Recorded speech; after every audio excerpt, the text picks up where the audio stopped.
నమస్తే శివాబి న్యూస్ కు స్వాగతం. నా పేరు శైలజ. ఈనాటి వార్తల్లోని ముఖ్యాంశాలు.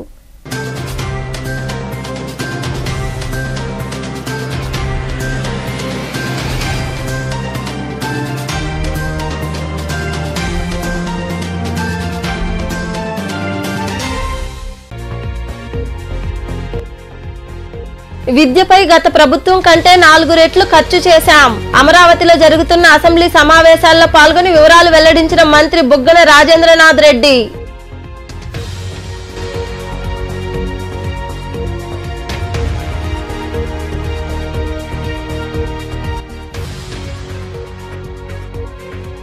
ఏపీ విభజన సమస్యలు పరిష్కరించండి. ఢిల్లీలో జరుగుతున్న బడ్జెట్ సమావేశాల్లో వివిధ సమస్యలపై గళం విప్పిన తిరుపతి ఎంపీ గురుమూర్తి.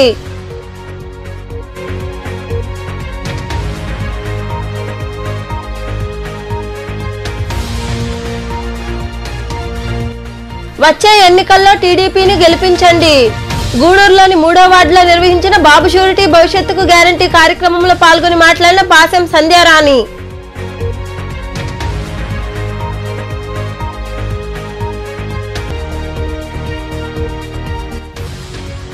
అభివృద్ధిని చూసి ఓటేయండి. నెల్లూరు నగరంలోని 40వ డివిజన్లో జరిగిన భవిష్యత్తుకు గ్యారంటీ కార్యక్రమంలో పాల్గొని ఇంటింటికి వెళ్లి సంక్షేమ పథకాల కరపత్రాలు ప్రజలకు అందజేసిన రమాదేవి. 5 ఏళ్ల పరిపాలనను 7 భాగాలుగా విభజించవచ్చునని, అది సుపరిపాలన ఆంధ్ర, సామాజిక ఆంధ్ర, మన మహారాణుల ఆంధ్ర, అన్నపూర్ణ ఆంధ్ర, సంక్షేమ ఆంధ్ర, సంపన్న ఆంధ్ర, భూ ఆంధ్ర అని మంత్రి బుగ్గన రాజేంద్రనాథ్ రెడ్డి పేర్కొన్నారు. అమరావతిలో జరుగుతున్న అసెంబ్లీ సమావేశంలో ఆయన మాట్లాడారు. విద్యపై చేసే ఎలాంటి ఖర్చునైనా రాష్ట్ర ఉజ్వల భవిష్యత్తు కోసం పెట్టే ఖర్చుగానే సీఎం జగన్మోహన్ రెడ్డి పరిగణిస్తారని మంత్రి వివరించారు. గౌరవ ముఖ్యమంత్రి గారు విద్యపై చేసే ఎలాంటి ఖర్చునైనా రాష్ట్ర ఉజ్వల భవిష్యత్తు కోసం పెట్టే పెట్టుబడిగానే పరిగణిస్తారు. అర్హులైన విద్యార్థులందరికీ ఉచితంగా ఉన్నత విద్యను అందించే పూర్తి బాధ్యతను వహిస్తున్న ఏకైక రాష్ట్రం మన రాష్ట్రమే. జగనన్న విద్యా దీవెన ద్వారా 11,901 కోట్ల రూపాయలు మరియు జగనన్న వసతి దీవెన ద్వారా 4,276 కోట్ల రూపాయలు ఖర్చు చేయడం వలన ఇప్పటి వరకు 52 లక్షల మంది విద్యార్థులకు లబ్ధి చేకూరింది. ఉన్నత విద్యలో డ్రాపౌట్ శాతం 2018-19 సంవత్సరంలో 20.37% కాగా 2022-23 సంవత్సరానికి 6.62% గణనీయంగా తగ్గింది. అవుట్కమ్ అధ్యక్ష ఎంత అధ్యక్ష? ఖర్చు వచ్చేసి 11,901 కోట్ల రూపాయలు అధ్యక్ష. జగనన్న విద్యా దీవెన, జగనన్న వసతి దీవెన వచ్చేసి 4,276 కోట్ల అధ్యక్ష. లబ్ధిదారుల అధ్యక్ష 52 లక్షల మంది విద్యార్థుల అధ్యక్ష. దానివలన అవుట్కమ్ అధ్యక్ష లాభం వచ్చేసి రాష్ట్రానికి డ్రాపౌట్ రేట్ ఏదైతే ఉందో, చదువుకుండే వాళ్ళు బడి వదిలిపెట్టిపోయే వాళ్ళు 2018-19 20.37%, అంటే 120 మంది పిల్లలు చదువులు మానేసిపోగా ఈరోజు 22-23కి వచ్చేటప్పటికి 6.62% గణనీయంగా తగ్గింది అధ్యక్ష. మధ్యలోనే చదువు ఆపేస్తున్న విద్యార్థుల శాతం గణనీయంగా తగ్గటానికి పై 2 పథకాలు సమర్థవంతంగా అమలు చేయడమే కారణమని గౌరవ సభకు తెలియజేస్తున్నాను. ప్రపంచవ్యాప్తంగా ప్రఖ్యాతిగాంచిన 50 విశ్వవిద్యాలయాల్లో ఉన్నత విద్యను అభ్యసించుట కోసం ఎంపిక కాబడిన ప్రతి పేద విద్యార్థికి జగనన్న విదేశీ విద్య దీవెన పథకం కింద 1,20,00,000 భాగాలుగా మనం దాన్ని విభజించవచ్చు అధ్యక్ష. ఆ 7 భాగాలు కూడా ఒక భాగం తర్వాత ఒక భాగము క్లియర్గా ఆ విధానం ఏమి, ఆ పరిపాలన విధానం ఏమి, ఆ ఆలోచన ఏమి, ఆ ఆలోచన వెనకాల దాని కారణమేమి, అయితే ఆ ఆలోచన పరిపాలన వలన యాక్చువల్గా రిజల్ట్ ఏమి, అవుట్కమ్ ఏమనేది కూడా నేను చెప్పబోతా ఉన్నాను అధ్యక్ష. ఎందుకంటే ఈ బడ్జెట్లో ఈ ముఖ్యంగా అవుట్కమ్ అధ్యక్ష 5 సంవత్సరాల పాలన తర్వాత అవుట్కమ్. ఢిల్లీలో జరుగుతున్న బడ్జెట్ సమావేశాల్లో తిరుపతి ఎంపీ డాక్టర్ గురుమూర్తి గళం విప్పారు. ఏపీ విభజన సమస్యతో పాటు ఇతర అనేక అంశాలను ఆయన ప్రభుత్వం దృష్టికి తీసుకెళ్లారు. ఢిల్లీలో జరుగుతున్న పార్లమెంట్ సమావేశాల్లో తిరుపతి ఎంపీ గురుమూర్తి వివిధ అంశాలు, సమస్యలపై ప్రసంగించారు. ఏపీ విభజనతో పాటు ఇతర సమస్యలను సమావేశంలో కేంద్ర ప్రభుత్వం దృష్టికి తీసుకెళ్లారు. పార్లమెంట్లో ఎంపీ గురుమూర్తి ప్రసంగం ఆయన మాటల్లోనే ముఖ్యమంత్రి వైఎస్ జగన్మోహన్ రెడ్డి సారథ్యంలో వైకాపా ప్రభుత్వం గత 56 నెలలుగా విజయవంతంగా పనిచేస్తోంది. పార్టీ పేరులోనే స్పష్టంగా అర్థమయ్యేలా యువజన శ్రామిక రైతు పార్టీ అని ఉందన్నారు. యువత, మహిళలు, రైతులు, పేదల సంక్షేమం, అభివృద్ధిని అందించే సిద్ధాంతాలపై మా పార్టీ అవతరించిందని, ఇది కేంద్ర ప్రభుత్వం వికసిత్ భారత కార్యక్రమానికి ఆధారమని పేర్కొన్నారు. 2014లో విభజన సమయంలో ఆంధ్రప్రదేశ్కు ప్రత్యేక కేటగిరీ హోదా ఇస్తామని అప్పటి ప్రధాని వాగ్దానం చేశారని, ఆ హామీ నేటికి నెరవేరలేదని సభ దృష్టికి తీసుకెళ్లారు. ప్రత్యేక హోదా డిమాండ్ మాత్రమే కాదు, అది ఆంధ్ర ప్రజల హక్కు అని అన్నారు. విభజన హామీలను అమలు చేయాలని ఎంపీ గురుమూర్తి వివరించారు. Sir, I particularly appreciate the government vision of Vikasit Bharat, aligned with the Honorable President emphasis on establishing this vision on the pillars of youth power, women power, farmers and the poor. Sir, I want to mention that under the leadership of our Honorable Chief Minister Sri Y. Jagan Mohan Reddy Garu, the Andhra Pradesh State Government has been successfully working on this for the past 56 months. As is clear in our name, YSR, which stands for Yojana Shramika Raitu. Our party is founded on the principles of providing welfare and development of the youth, women, farmers and the poor, which is the basis for Center's Vikasit Bharat. Sir, in 2022, India grappled with agricultural challenges, witnessing reduced wheat and rice crop production due to heat waves and shifting of monsoon patterns. Sir. Paddy farmers incurred losses from diminished grain quality and situation worsened in 2023. Notably in Andhra Pradesh, facing increased drought conditions impacting chili and cotton crops. The International Food Policy Research Institute predicts a 16% decline in India's food production and a 23% increase in those at risk of hunger by 2030 due to climate change. The Finance Minister discussed agriculture and food processing, emphasizing the intensified effort for value addition in the agricultural sector, elevating farmers' income, sir. However, the upcoming year's allocation for this scheme is only 729 crores, sir, marking 21% decrease from last year's budget estimate, sir. Government should consider increasing the financial assistance allocated on this pivotal scheme, sir. Fertilizer Department actuals for financial year 2023-2022 or 2,51,369 crores. However, the interim budget only allocates 1,64,150 crores. Sir. I request the central government to ensure that even if the fertilizer allocation is reduced on a national-wide scale, it must not be reduced for coastal regions that have suffered the brunt of cyclones. Sir. Sir, the Labor Ministry has seen a decreased allocation from 13,221 crores to 12,531 crores. Sir.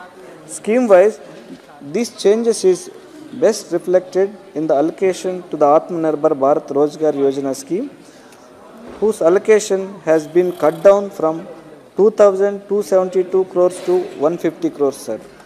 Unemployment being a biggest harm facing the youth of today, sir, such decreases do not reflect the need of the hour, sir.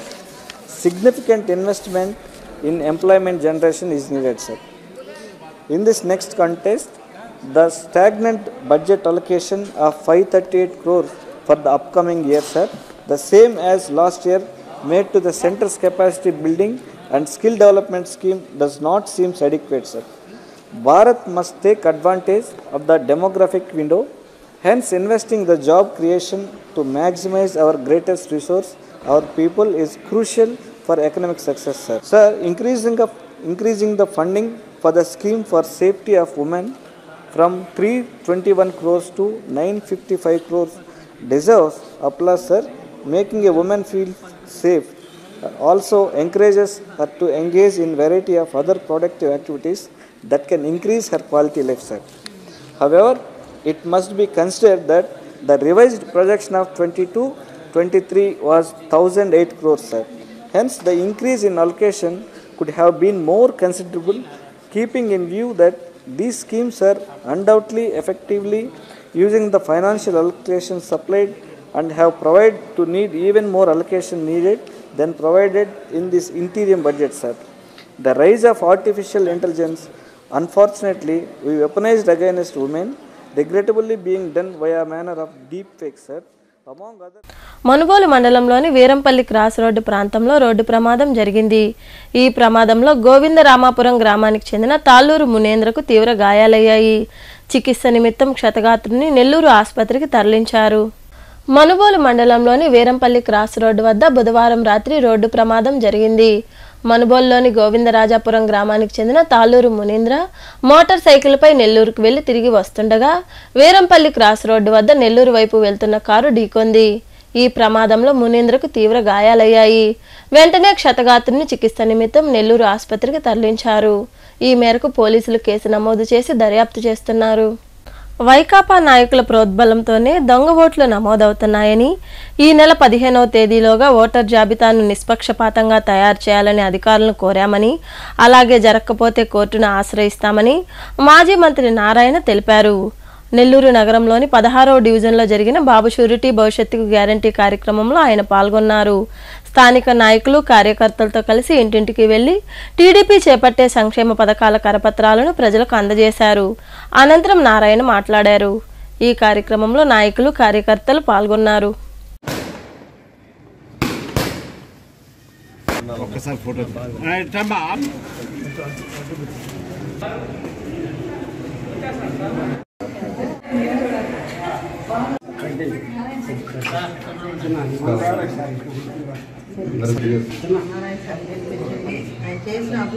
ప్రజల యొక్క స్పందన అనూహ్యంగా ఉంది. వాళ్ళు ఏది మాట్లాడినా development వేసి మాట్లాడుతున్నాకే మాట్లాడటం లేదు. ఇక్కడ వేసిన రోడ్స్ గానీ, చేసిన పార్కులు గానీ అయితే వాళ్ళు ఒకటే అంటున్నారు, ఆ మిగిలిపోయిన ఆ డ్రైనేజ్ పనులు 15% మిగిలిపోయినాయి. అదే విధంగా డ్రింకింగ్ వాటర్ 15% మిగిలిపోయింది. ఈ పనులన్నీ పూర్తి చేయండి, వచ్చేది మీ గవర్నమెంటే, ఈ పనులన్నీ పూర్తి చేయండి అని ప్రతి ఒక్కరు అంటున్నారు. ఖచ్చితంగా 2024లో తెలుగుదేశం ప్రభుత్వం వస్తుంది, అవన్నీ కంప్లీట్ చేస్తుంది. ఎందుకంటే మిగిలిపోయిన రోజులు 15%, పెద్ద పనులే 10-15%. అది చేసేస్తే అండర్ గ్రౌండ్ పూర్తి అయిపోతే దోమలు లేని నగరం అవుతుంది నెల్లూరు సిటీ. డ్రింకింగ్ వాటర్ కానీ చేస్తే ఇబ్బంది లేకుండా మనకు వాటరు 27 కిలోమీటర్స్ లైన్ వేస్తాం సంగం బ్యారేజ్ నుంచి.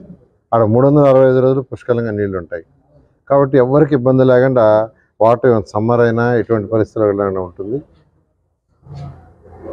మరొక విషయం అంటే ఈ ఓటర్స్ వెరిఫికేషన్ దాదాపు అధికారులు చేస్తున్నారు. అంటే అధికారులు అంటే కమిషనర్ గారు కావచ్చు, కలెక్టర్ గారు కావచ్చు, వాళ్ళందరూ బిఎల్ఓల ద్వారా చేయిస్తున్నారు. దానికి మా బిఎల్ఓలు పార్టీకి సంబంధించిన సమస్యలన్నీ పరిష్కరించామని, అందరికీ సంక్షేమ పథకాలు అందించామని వైకాపా నాయకులు అసత్యం చెబుతున్నారని మాజీ ఎమ్మెల్యే పాసం సునీల్ కుమార్ సతీమణి సంధ్యారాణి తెలిపారు. గూడూరు పట్టణంలోని 3వ వార్డులో నిర్వహించిన బాబు షూరిటీ భవిష్యత్తుకు గ్యారంటీ కార్యక్రమంలో ఆమె పాల్గొన్నారు. స్థానిక నాయకులు, మహిళలు సంధ్యారాణికి ఘన స్వాగతం పలికారు. ఇంటింటికి వెళ్లి వచ్చే ఎన్నికల్లో టీడీపీని గెలిపించాలని కోరారు. ఈ కార్యక్రమంలో నాయకులు మట్టం శ్రావణి, ప్రమీల, శైలజ, సుప్రజ, మోహన్, రమేష్ నాయుడు, రత్నం తదితరులు పాల్గొన్నారు.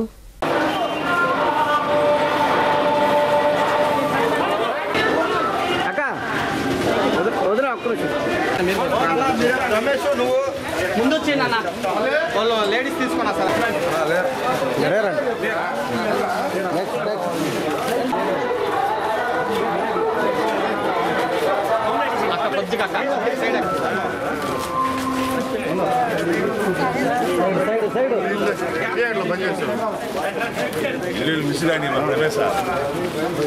రావట్లేదు నా, అందుకనే అట్టే ఉండండి. సైడ్ రండి, సైడ్ ఒక అట్టే ఉండండి, సైడ్.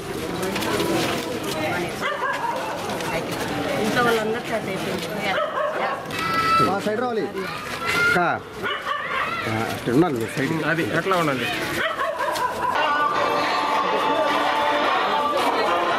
పక్కనండి, పక్కనండి, పక్కనండి. వదినా వదినా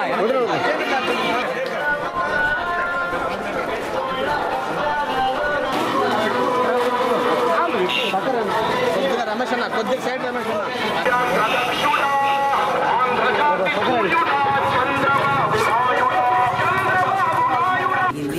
అదేవిధంగా ముఖ్యంగా చెప్పాలంటే మన తుఫాన్లో చాలా మొత్తం మునిగిపోయిందని చెప్పడం జరిగింది అన్న. సొంత డబ్బులతో ఇక్కడ లైట్లు వేయించడం కానీ, కరెంటు విషయంలో కానీ, పోల్స్ విషయంలో కానీ చేయడం జరిగింది అని చెప్పారు. అదేవిధంగా గవర్నమెంట్ ద్వారా రావాల్సినటువంటి డబ్బుల విషయంలో కూడా పోరాడి తేవడం జరిగింది. ఇక్కడ ఉన్నటువంటి పరిపాలకులు అందరూ వదిలేసిపోతే వీళ్ళే ఇక్కడ ఫైట్ చేసి తేవడం జరిగింది. ఈ విధంగా ఈ వార్డుకి వీళ్ళు బాగా హెల్ప్ చేయడం జరిగింది. ఇదంతా ఈ వార్డు ప్రజలందరూ గుర్తించున్నారు. ఖచ్చితంగా గవర్నమెంట్కి తగిన బుద్ధి చెప్పాలని ఆలోచనతో ఉన్నారు. అదేవిధంగా ముఖ్యంగా చెప్పాలంటే మాట తప్పము మడమ తిప్పము అని చెప్పినటువంటి ప్రభుత్వము ఇప్పుడు కొత్తగా మద్యపాన నిషేధం చెయ్యందే నేను ఓటు అడగను అని చెప్పారు. కానీ మద్యపాన నిషేధం అనేది చేయకపోగా మందుని ఇంకా ఎక్కువ ధరకు పెట్టి వాళ్ళ రక్తాన్ని పీల్చి, వాళ్ళ శ్రమని పీల్చి, వాళ్ళ కుటుంబ ఆదాయాన్ని తగ్గించేసి ఈరోజు మా మద్యాన్ని విచ్చలవిడిగా అమ్ముతూ వాళ్ళ శ్రమని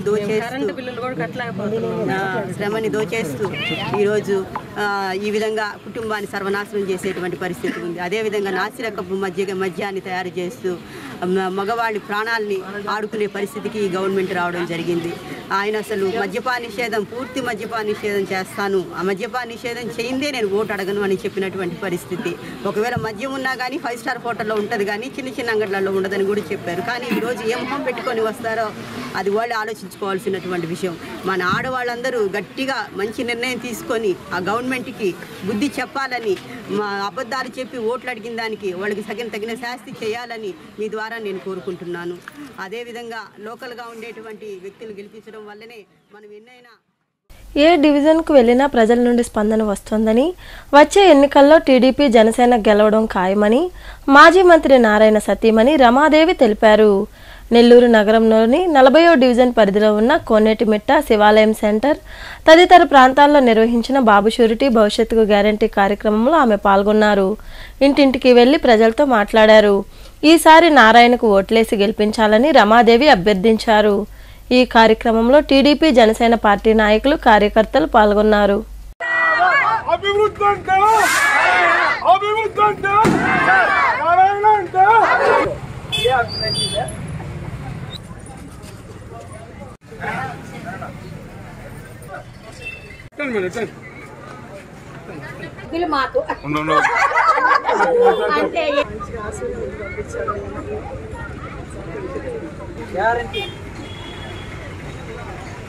నలభైవ డివిజన్ 91వ బూత్లో ఎంతో ఉత్సాహంగా ప్రతి ఒక్కళ్ళ ఇంటికి వెళ్ళి మనకి ఈ విధంగా నారాయణ గారు ఇలా పోటీ చేస్తున్నారు, సపోర్ట్ చేయమని అడగటం జరిగింది. అందులో అక్కడ ఎదురుగానే ఉంది అక్క చెప్పింది, అందరికీ కళ్ళు తెరుచుకున్నాయిలేమ్మా, అందరికీ కళ్ళు తెరుచుకున్నాయి. పోయినసారి ఏదో కళ్ళు మూసుకున్నారు కానీ తప్పు చేశారు, కానీ ఇప్పుడు కళ్ళు తెరుచుకున్నాయి, ఏమీ కాదమ్మా, కాబట్టి మీరు ధైర్యంగా వెళ్ళండి అని చెప్పి ఇప్పుడే అక్క ధైర్యం ఇచ్చి పంపిస్తోంది. ఇలాగే ఇంకొక మహిళను కలిసాము. ఆ మహిళను అయితే నన్ను ఏకంగా దగ్గరకు తీసుకొని ముద్దు పెట్టుకొని నాకైతే ఒక సన్నటి కన్నీళ్ళు వచ్చేసినాయి అనమాట. ఆమె అభిమానానికి అంటే తప్పకుండా వచ్చేది ఇదేనమ్మా, తప్పనిసరిగా రావాలి. నెల్లూరులో మాకందరికి ఇల్లు కావాలంటే నారాయణ సారే రావాలి. ప్రతి మనిషికి కావాల్సింది కనీసం మినిమము మంచినీళ్ళు. అటువంటి మంచినీళ్ళు ఈ రోజుల్లో ఏంటంటే ప్రతి వాటర్లో నుంచే కంటామినేషన్ వస్తుంది, ఒకళ్ళ నుంచి వ్యాధులు ఏదైనా వ్యాపించాలన్న ఏదైనా. కాబట్టి తాగే నీరు మినరల్ వాటర్ ఉండాలి అనేది ప్రతి ఒక్కళ్ళు కోరుకుంటున్న మినిమమ్ రిక్వైర్మెంట్.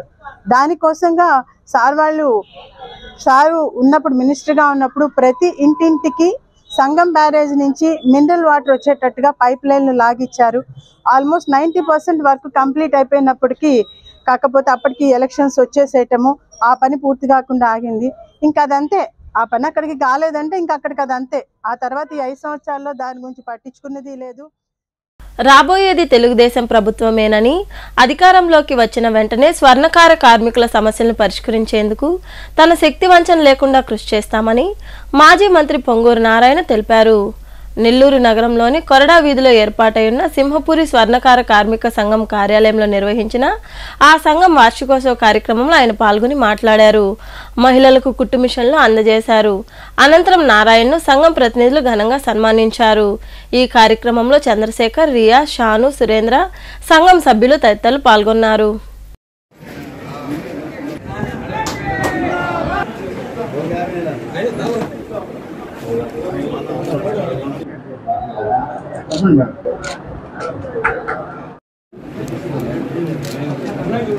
వాటిని మ్యాక్సిమం తీర్చడానికి నేను నా వంతు నేను ప్రయత్నం చేస్తాను. మీ అందరికీ మాట్లాడతాను. ఈ మధ్య నేను ఎక్కువగా తిరగటం కూడా మీ అందరికీ తెలుసు. స్లమ్ ఏరియాస్, చిన్న చిన్న ఎంప్లాయీస్ ఇట్లా వర్క్ చేసుకునే ఏరియాస్లో చాలామంది స్వర్ణకారులు కలెక్షన్ జరిగింది. ఏదైతే ఈ పనులు చేసుకుంటున్నారో వాళ్ళు ఎందుకు మీరు ఇప్పుడు ఇబ్బంది పడుతున్నారు కూడా అడిగాను. ఎందుకు ఇబ్బందిని కూడా అడిగితే కూడా నెలంతా కూడా వర్క్ ఉండదు అని చెప్పారు. దానికి కారణాలు కూడా అడిగాను. వాళ్ళు రకరకాల కారణాలు చెప్పారు.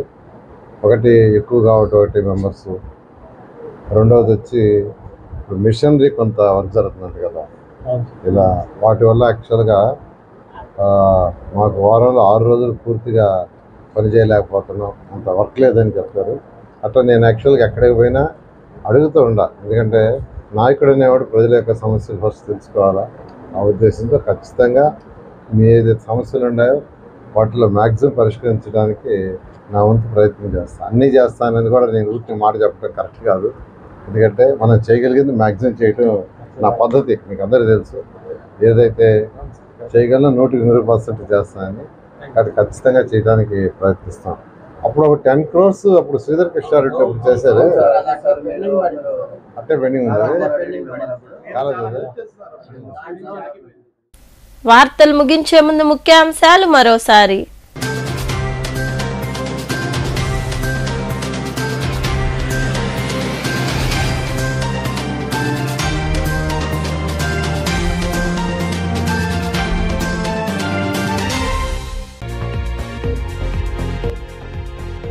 విద్యపై గత ప్రభుత్వం కంటే 4 రెట్లు ఖర్చు చేశాం. అమరావతిలో జరుగుతున్న అసెంబ్లీ సమావేశాల్లో పాల్గొని వివరాలు వెల్లడించిన మంత్రి బుగ్గన రాజేంద్రనాథ్ రెడ్డి.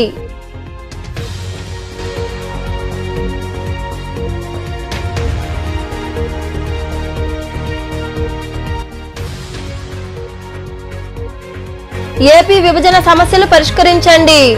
ఢిల్లీలో జరుగుతున్న బడ్జెట్ సమావేశాల్లో వివిధ సమస్యలపై గళం విప్పిన తిరుపతి ఎంపీ గురుమూర్తి.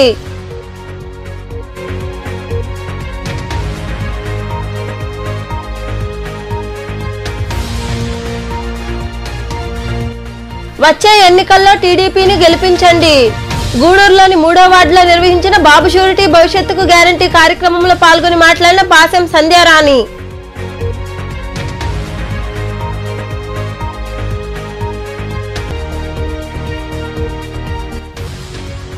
అభివృద్ధిని చూసి ఓటేయండి.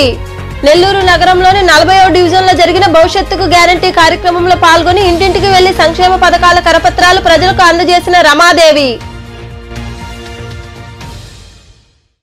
ఈ వార్తలు ఇంతటితో సమాప్తం. తిరిగి ప్రసారమయ్యే శివాబీ న్యూస్ లో మళ్ళీ కలుద్దాం. అంతవరకు సెలవు. నమస్తే.